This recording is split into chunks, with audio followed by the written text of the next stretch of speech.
Okay, Celtic versus Ross County tomorrow. Another opportunity to get a win, 3 points, and move one little step closer to some glory. On today's video, we're looking forward to the game with Celtic team news, predicted 11, Ross County insight, and much more.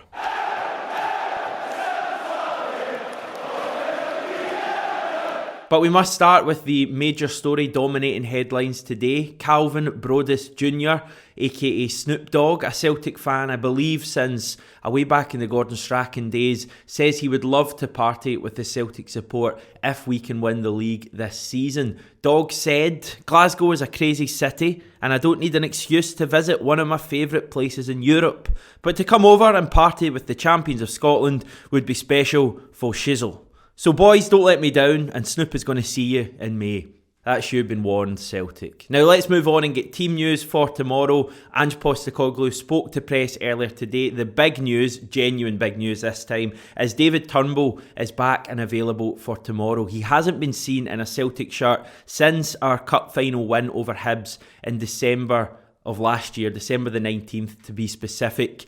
That's 17 games in a row that Turnbull has missed. In that time, Celtic have kind of gone from strength to strength, but I think having David Turnbull back will be a big boost as well. Ange says Turnbull has been training really well in the last 7 to 10 days. I probably was a bit conservative with him because I could have maybe thrown him in last week, but watching him train, he's ready to go. I think he'll be important for us.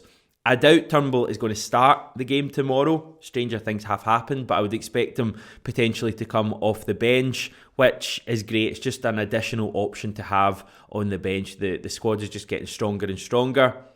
On a similar theme, not quite as lengthy absentees, but Jota and Abada both back for tomorrow as well after missing the game against Dundee United on Monday night. James Forrest pulled up a bit sore from the game at Tannadice and won't be available for tomorrow. So, you give with one hand and you take away with the other. But I think generally some good news there. Kyogo, the only other player I think we're really missing at this stage, but it does seem like we've got some more good news on his front, and it seems like he's closing in on his Celtic return finally. He's back doing work on grass, and many, which is another way of saying me, would expect him to be back pretty close to being able to contribute for Celtic in a couple of weeks after the international break. I think in that sense, the break is coming at the perfect time. Just give Kyogo another couple of weeks just to get up to speed. We don't know if he's back in full contact training yet or whether he's training on his own, but certainly, as I say, in a fortnight as we gear up towards Ibrox, hopefully Kyogo can be in the reckoning and maybe to even come off the bench in that game. But we're not in the same dire situation we were before, where we had to really get him back because everything was going to shit when he wasn't there. I think now there are other options there. We've proven that since he's been away. A bit like Turnbull, we've gone from strength to strength, which is a great compliment to the players who have been fit. Now, another thing I want to bring you from the Ange press conference, Ange was asked about the chance Celtic have tomorrow to go 6 points clear at the summit, which is the top of the Premiership. Rangers don't play till Sunday, and he was asked how big an incentive that is for the team and whether he would use that in team talks. And typically, Ange gave a pretty good response to this I just want to share with you. He said, "Zero incentive. I don't look at other fixtures and I don't look at other results. What concerns me is what we do. That's what we've done all year and that's what we'll continue to do. There's only one fixture we can control and that's ours. If we get our 3 points, then we know where we'll be, and it's for the others to fight out for the points. It has zero relevance to our mindset and what we're trying to achieve." An interesting response from Ange there. In general, it was a pretty dull press conference. I think we've certainly had more riveting press conferences with Postecoglou this season. I thought that was probably down to the dull nature of the questions. I thought Ange perked up a lot with the fan media stuff once again. The cynic were on this time. So in general, pretty dull press conference, but those quotes from Ange sprung out for me. And I can see why, because there's been a lot of chat about our rivals Rangers over the last few weeks. Celtic have kind of been forgotten about a little bit, I think. Even our cup tie at the weekend at Tannadice wasn't at the weekend. It was an afterthought. It was on the Monday night. And I think tomorrow there's a big opportunity for us all to just get back together tomorrow. First game at Celtic Park for a wee while. Get back in amongst it and really get behind the team as they aim to do something that a lot of people thought was unthinkable at the start of the season. I live for this point in the season, the home straight, the sunshine at Celtic Park. I believe it's going to be sunny tomorrow. Really getting to the crunch time in the league campaign. Now, I know you might think mentioning the weather's a bit daft and has nothing to do with the game at all, but I always think when you start seeing the sun coming out, it reminds you that you're at that point in the season where things are getting very interesting. And it's been a long while since things have been this tight and this interesting in a title race at this point in the season. So tomorrow is massive. Saturday 3pm kickoff as well. We don't get them too often with Celtic. There's probably been 4 or 5 of them this whole season. We've not had one since Dundee United in January. So a big opportunity for the Celtic support tomorrow, with the game being sold out, to really get to the ground, to make some noise and get behind the boys. And I sound like that PA now. But no, I'm buzzing for tomorrow. It's going to be great to get back to Celtic Park, and hopefully we can take another step towards the title.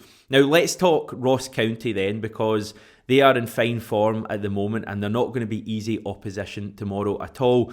I wanted to find out more about the Staggies, so I spoke to their supporter, Peter Mackay, earlier today, and he started by telling me about their improving fortunes. Yeah, it's been some turnaround, to be fair. Start of the season was very poor.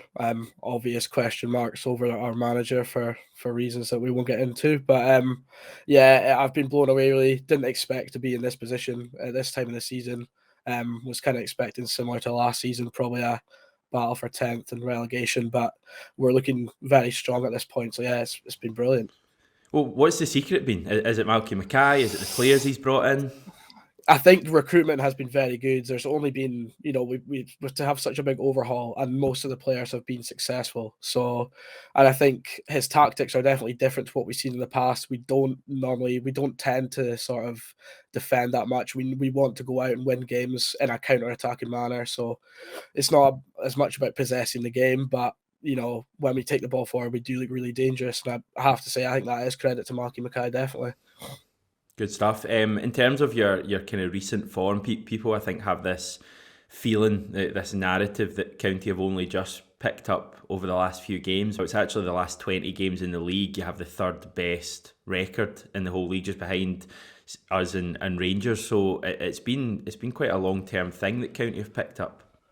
It really has, and even when we were on that barren run at the start of the season, we went 10 games without a win, but you could see then it just kind of wasn't falling for us. We were playing good football. It was just we seemed to not be getting the drop of the ball. We were getting unlucky, but we've really seemed to have found a spark over the past 20 games, like you said. I think we've scored the third most goals in the league, conceded the second most, but because we're scoring so many, goal difference is looking good as well. But yeah, we've been surprisingly very good, and especially in the forward areas, I would say. Yeah, we'll get on to that now then. Usually at this point I ask the guest, who are the players you would single out that Celtic fans should keep an eye on tomorrow. I feel it's quite obvious. Yeah, Regan Choscook, what a boy. I mean, last season he was to be brutally honest, he was a nobody. He was come off the bench. John Hughes used to slag him off in the post-match after the game for not running quick enough and stuff like that. This season, Malky's come in. He went away on international duties, come back. He's looked like a different player. He's been absolutely incredible, top scorer, and all throughout the season, he's just caused problems to every defence we've come up against. And on the other wing, Joe Hungbo as well. Not as many goals, not as many assists, but still quality player and very powerful, very quick, can cause a lot of issues. I remember when you signed Regan Charles Cook, actually, you'll be able to tell me who you got him from down south. Gillingham, because he was rated quite highly at Gillingham, and I remember I think it was Stuart Kettlewell at the time had some comments about almost being surprised that County were able to attract this guy.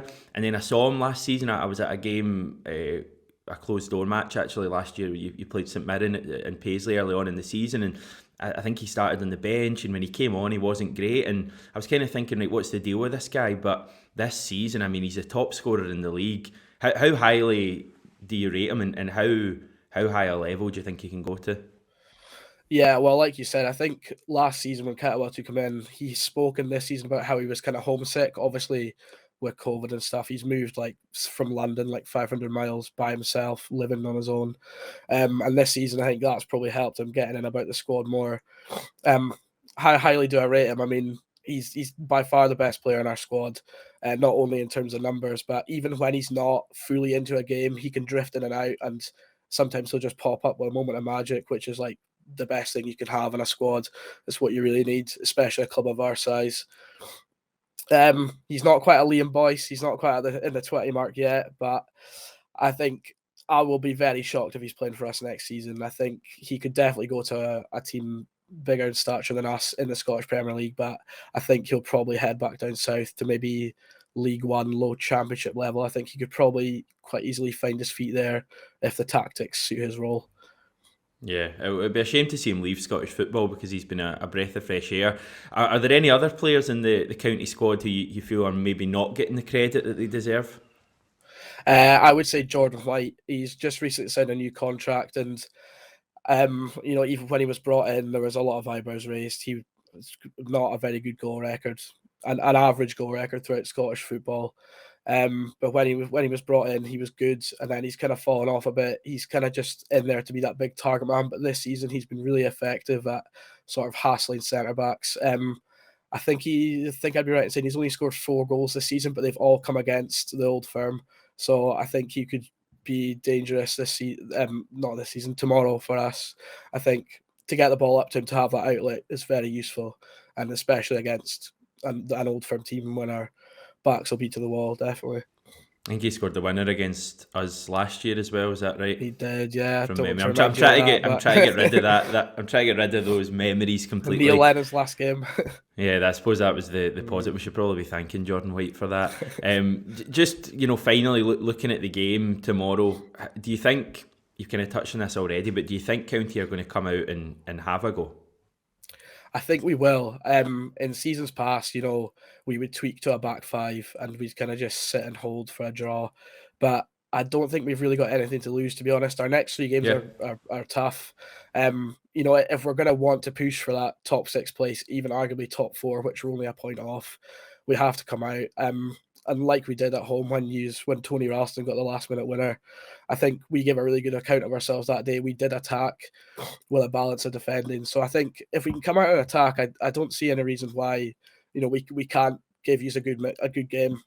Obviously, you've got better quality players and on a fantastic run, great manager, but I think we can hopefully. I'm just hoping we can give a really good account of ourselves. And to be honest, I really don't think we'll come out and hold for a draw like most other teams do when they face you. I think you've touched on the reason why I think tomorrow is going to be such a difficult game for us is that you have nothing to lose really, and that sounds a little bit patronising, but in general, the season you've had. Top 6 would almost be a bonus at this stage. I think, given where Ross County's expectations probably were after the start you had, and the run you're on, 3 wins in a row. I just feel that that the players you've got as well aren't going to, like Hungbo and Charles Cook, aren't going to be too worried about playing at Celtic Park. They're kind of proven to be big game players this season. So that's what gives me a little bit of fear that County just have nothing to lose and they'll probably have a good go at Celtic. How do you think the game's going to go? It's obviously going to be tough. I mean, seasons past, we used to go into these games looking at it as a free hit, like no one would really beat the Old Firm. But this season, I think that's definitely been different. Obviously, we've taken points off Rangers, come very close to beating to taking a point off yourselves. I think, like you said, I think it'll be a tight game. Just to back my boys, I'm hopeful, and I'll say 1-1. A big thanks to Peter there for giving up some of his time. He's going to the game tomorrow. That's all I'm going to say. You can follow him on Twitter. He's at Peter_Mackay_, and I'll link that below in the description as well. In terms of the predicted 11 for Celtic for the game tomorrow, this is a joint 67 Hail 1, the one where we smash all our brains together and come up with it. We're going for an unchanged back 5 from Tannadice on Monday. Joe Hart, Josip Juranovic, Cameron Carter-Vickers, Carol Starfelt and Greg Taylor. In front of them, we are tipping Tom Rogic to come in for Real Hatate, playing next to O'Reilly in front of McGregor. I've said that in such a complicated way, but you can see it in the graphic. We've got Abada on the right, Jota on the left and Giakoumakis up front. Plenty of options to change the game as well. The likes of Ralston, Hatate, Maida, Turnbull all on the bench.